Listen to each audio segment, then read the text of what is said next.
you live in a country where the head of state is a queen or king, you must be used to see his or her portrait in your national coinage. This is a fact that seems natural, is well known to everyone who lives in such a country. However, very few people know that this tradition originated about 300 years before Christ in Egypt, the land of the pharaohs. From 323 to 30 BC, Egypt was ruled by a Greek-Macedonian dynasty called the Ptolemies. The founder of this dynasty was Ptolemy I, one of Alexander the Great's childhood friends, brothers in arms and generals, and he was nicknamed Soter, the savior in Greek, because he claimed having saved the life of Alexander in battle. Upon the death of Alexander, Ptolemy became satrap, that is, viceroy of Egypt, but in the winter of 306 to 5 BC.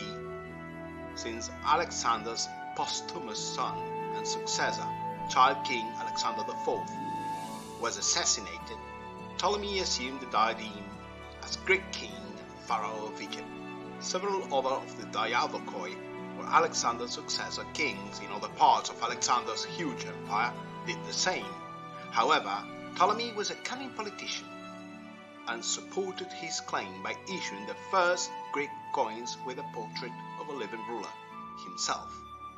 Before that, we have only some experimental portrait issues from the first half of the 4th century BC, minted by the Anatolian dynast of Lycia in southwestern Asia Minor.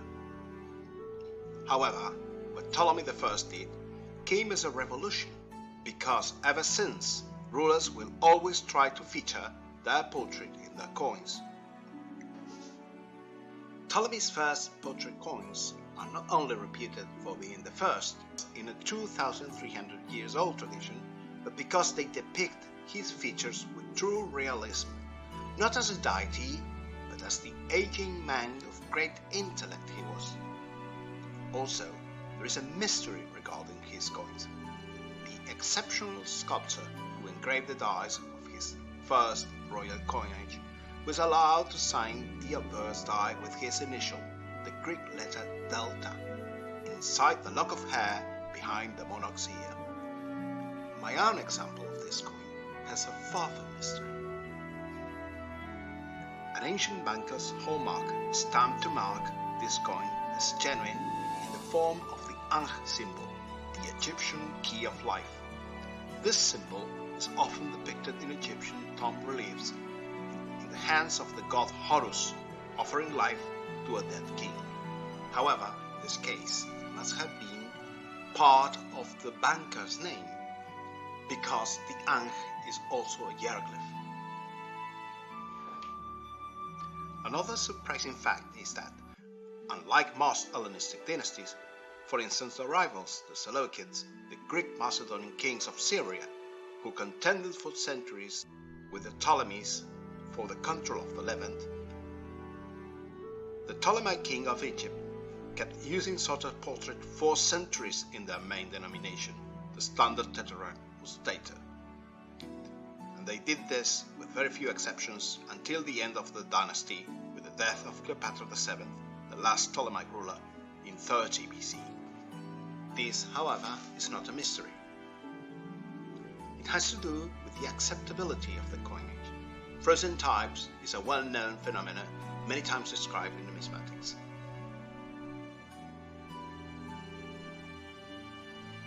True Ptolemaic portrait coins are relatively few, like this small bronze minted by Ptolemy III, or this larger one of famous Queen Cleopatra VII.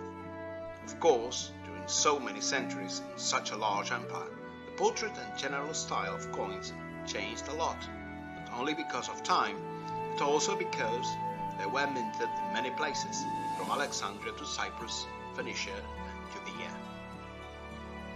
From the Hellenistic Greek coinage tradition, the concept of royal portrait traveled to distant places. The early Arabian kingdom of Nabatea, the ancient Ethiopian empire of Aksum, the Iranian empires of Parthia and the Sasanians, and all the way to Bactria and to India, where the Indo-Greek kings minted superb portrait coins, later continued by the Saka western satraps of Gujarat. However, two important cultures will never join the portrait wave. First of all, the Chinese Empire, whose cultural tradition was scriptural. They prefer always inscriptions as coin types, rendering first the denomination or weight of the coin, and later the name of the emperor. This is quite often in elegant calligraphy, as on this large bronze coin of artist Emperor Huizong, who wrote the calligraphy of this coin himself. And this is good too for all other Far Eastern nations so deeply influenced by Chinese culture, such as Korea, Japan, and Vietnam.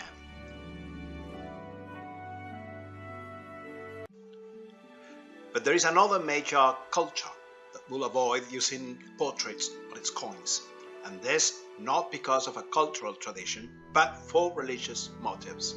This other culture is Islam. For the Muslims, the representation of living things, and especially people, is a serious offense for the Quranic law. This will eventually lead to a very rich tradition of calligraphic types, with many varieties of calligraphy in the different nations that struck Islamic coins. Bear in mind that the Muslims will eventually conquer most of the Indian subcontinent, so eventually the Islamic tradition of only legends in coins will become dominant also in India. Thus bear in mind that Arabic style and Chinese style coinage will cover about 3/4 of the world's monetary history for about 1,000 years.